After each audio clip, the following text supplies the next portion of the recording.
Every game begins the same way. Hello, Birdland. Welcome back to Orioles Fan Central. Before we dive deep into the exclusive intel, shaking up the back channels at Camden Yards, I need you to make that strategic move. Subscribe to the channel. Right now, hit the notification bell and smash that like button. This ensures you're the first to know when the news defining the O's season breaks. Our community is growing, and your subscription is the fuel keeping this channel operating at the highest level. Done? Great. Let's talk baseball. We are living through a pivotal moment in the recent history of the Baltimore Orioles. If you've been tracking the front office's movements, you know the hot stove is burning hotter and earlier than usual in Maryland. Our president of baseball operations, Mike Elias, is not playing games this winter. The recent acquisitions of Taylor Ward for the outfield and, crucially, Ryan Helsley to lock down the late innings signal an aggressive shift in posture. The team is no longer just building, the team is buying to compete now. We've seen Craig Albanaz introduced as the new skipper at the warehouse bar, bringing a fresh energy to the clubhouse, but there is a fundamental piece that hasn't yet clicked into this puzzle, and that is what we need to discuss seriously: the starting rotation. The reality, my friends in Birdland, is that despite all the young talent we've amassed, our depth on the mound was severely tested and, at many times, broken in 2025. I look at our current roster and I see potential, but I also see a lot of medical question marks. We have Trevor Rogers and Kyle Bradish projected as top of the rotation pieces, but can we fully rely on their health for 162 games? The data suggests caution. Bradish missed the entire 2024 season and most of 2025, recovering from Tommy John surgery.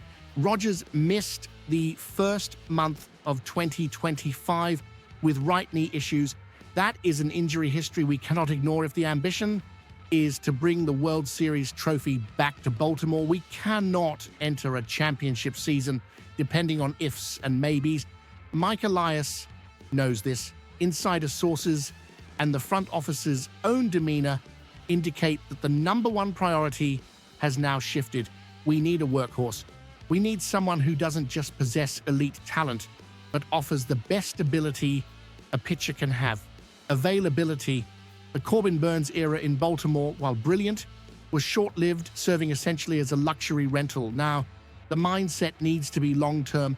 The fan base who screams that famous "Oh" during the national anthem with such fervor deserves a stability we haven't had in recent years.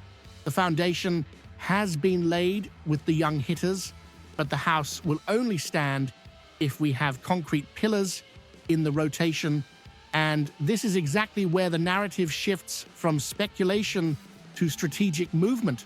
For the front office is aware that to compete in the AL East, a ruthless division, it's not enough to have a good offense. You need someone who takes the mound every fifth day and guarantees, at a minimum, 6 or 7 quality innings. Saving the bullpen we just reinforced with Helsley, the search is no longer for promises, it is for certainties. And here is where we get into the exclusive information and market analysis that connects the dots brilliantly. According to recent reports, including a precise analysis by MLB.com's Mark Feinsand on November 30th, there is a name emerging not just as an option, but as a perfect match for the Orioles. The former Houston Astros ace, Framber Valdez. Let's dissect why Valdez is the ideal target and what this would mean for our team's structure. Valdez, at 32 years old, is entering free agency with a resume that speaks for itself. In 2025, he posted a record of 13-11 with a 3.66 ERA across 31 starts. Some critics might look at these numbers and say it was a down season for him, as he wasn't neck and neck for the Cy Young. However, I invite you to look beyond the surface-level ERA. What makes Framber Valdez a strategic fit for Camden Yards is his pitching profile. His ground ball rate is elite. In 2025, he maintained a rate of 59.4%, placing him in the 97th percentile of the entire league. Why does this matter to us, the O's? Because even with the alterations to the stadium dimensions in recent years, keeping the ball on the ground is the safest recipe to avoid home runs in critical moments, especially during the hot summer months in Baltimore. Furthermore, Valdez is the definition of durability, something that, as we discussed, is desperately missing from our current rotation. He has started at least 28 games and pitched at least 175 innings in each of the last 4 seasons. This is pure consistency. In a year where our rotation was decimated by inconsistencies and trips to the IL, having a pitcher who guarantees volume is in itself a game changer. Financially, bringing in Valdez will require a heavy contract. He won't be cheap, and the competition will be fierce. But the signals Mike Elias has been giving, the early aggression in the transfer window, indicate that the budget is available for the right player. Valdez wouldn't be a stopgap. He would be the anchor, the long-term ace who would replace Burns' presence and bring with him the playoff experience accumulated over years of dominance with the Astros. He knows how to win in October.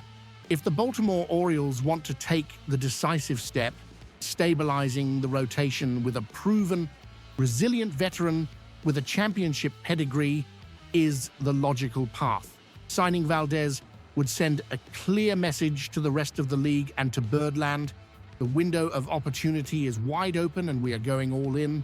In summary, the potential arrival of Framber Valdez would represent the ideal solution to the Orioles' biggest current problem, the lack of durability and certainty in the starting rotation. He brings the perfect technical profile, ground balls, and the physical resilience that our current pitchers have struggled to maintain. It is an expensive move, yes, but necessary to transform a playoff team into a World Series team. Now, I want to hear from you, the passionate fan. Do you believe Framber Valdez is the right name to lead our rotation for the next few years? Or would you prefer to see this investment spread across 2 mid-level pitchers? Do you think he's worth the heavy contract he will demand? Leave your detailed opinion in the comments below. I read and respond to most of them because your insight is fundamental to our debate. Don't forget, for tactical analysis, breaking news, and complete Orioles coverage with this level of depth, subscribe to the channel and share this video with other members of Birdland. Let's build this season together. Catch you later.